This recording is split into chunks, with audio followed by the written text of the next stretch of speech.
त्यांनी हे काम पूर्ण केलं।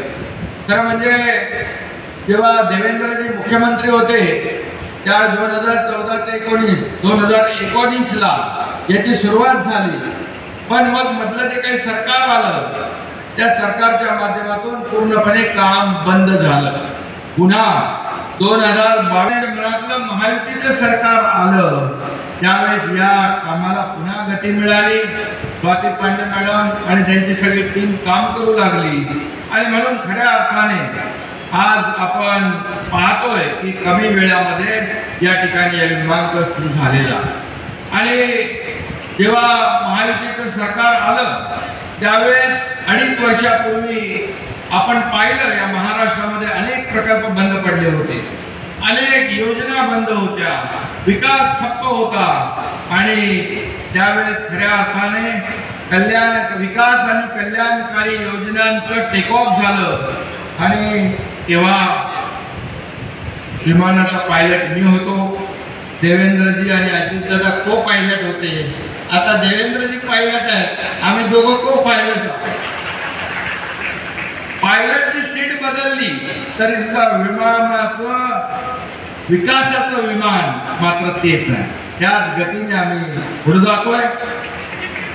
इंजिन तेच आहे आणि ते ज्यादा गतीने या ठिकाणी धावताना आपण गेल्या 3-4 महिन्यामध्ये पाहतोय। आणि खरं म्हणजे त्या विकासाची भरारी या पुढील काळात आपल्याला दिसेल। मुंबई समृद्धी महामार्गाचा दादांचा उल्लेख केला, त्या समृद्धी महामार्गाचं लोकार्पण देखील झालं आदरणीय मोदी साहेबांच्या शुभ हस्ते। या समृद्धी महामार्गाची आखणी जेव्हा केली तेव्हा देवेंद्रजी मुख्यमंत्री होते आणि मी MSRDC खात्याचा मंत्री।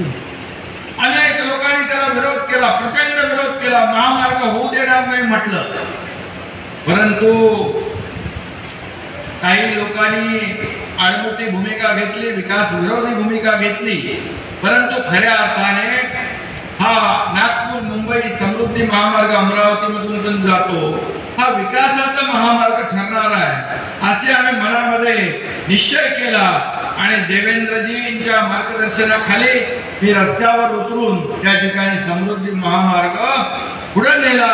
आणि म्हणून आपण म्हणतो मुश्किल नहीं है जीत की राह, मुश्किल नहीं है जीत की राह, ठान लिया जो तू अगर वो मंजिल खुद चलकर आएगी, नाप दे जो तू डगर।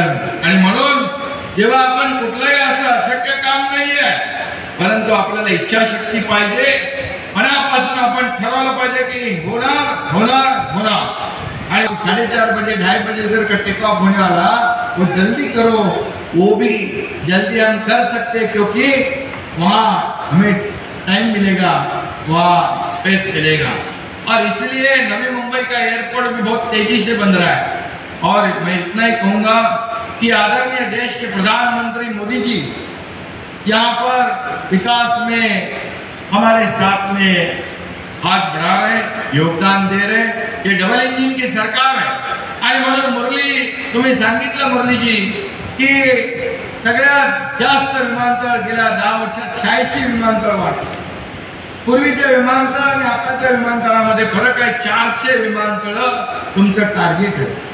आणि म्हणून खऱ्या अर्थाने हा जर विकासाचा वेग राहिला तर मला वाटतं मोदीजींच्या नेतृत्वाखाली या खरं म्हणजे या देशामध्ये आणि महाराष्ट्रात आता तर सगळ्यात जास्त एअरपोर्ट महाराष्ट्रात आहे, आणखी आपल्याला महाराष्ट्रात एअरपोर्ट करायचे आहे, नाईट लँडिंग करायचं आहे। आणि खऱ्या अर्थाने आम्ही पालघरमध्ये देखील 3रा एअरपोर्ट करतोय आणि त्याला देखील तुमचं योगदान आवश्यक आहे। आणि म्हणूनच खऱ्या अर्थाने या पुढे जे विकासाचा जो वेग आहे तो वेग आपल्याला या ठिकाणी आदरणीय मोदी साहेब प्रधानमंत्री आहेत आणि या महाराष्ट्रामध्ये रेल्वेसाठी, रस्त्यांसाठी, एअरपोर्टसाठी, पोर्टसाठी या सगळ्या योजनांसाठी केंद्र सरकार पैसे देते। आपण रेल कनेक्टिव्हिटी करतोय, एअर कनेक्टिव्हिटी करतोय, रोड कनेक्टिव्हिटी, पोर्ट कनेक्टिव्हिटी करतोय आणि ॲक्सेस कंट्रोल रोड बनवतोय। या राज्यामध्ये कुठल्याही कोपऱ्यात जायचं असेल तर 7 ते 8 तासापेक्षा जास्ती लागता कामा नये ही आमची संकल्पना आहे। आणि मग नागपूर मुंबई पूर्वी 15 तास 20 तास 18 तास लागायचे, आता पाहतोय आपण 6 ते 7 तासात 8 तासात मुंबईमध्ये पोहोचेल. आणि मला वाटतं का अमरावतीवरून मुंबईला 6 तासात म्हणतोय, 6 तासामध्ये. अमरावतीचे पालकमंत्री बावनकुळे आता 6 तासात नागपूर टू मुंबई.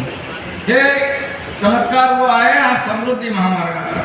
आणि म्हणून मी एवढंच सांगतो, या ठिकाणी एअरपोर्ट झालाय, आता फ्लाइंग क्लबचा देखील शुभारंभ झालेला आहे. मोठी जागा आहे, फ्लाइंग क्लब होईल, मोठ्या प्रमाणामध्ये ट्रेनर मिळतील, पायलट आपल्याला मिळतील. आणि खरं म्हणजे इथून विमान जेव्हा आकाशात झेपावतील तेव्हा त्यांच्यासोबत अमरावतीची प्रगती आणि विकासही झेप घेणार आहे. आणि खऱ्या अर्थाने अशा प्रकारच्या पायाभूत सुविधा देणारे महाराष्ट्रातला नंबर 1 आपलं राज्य आहे.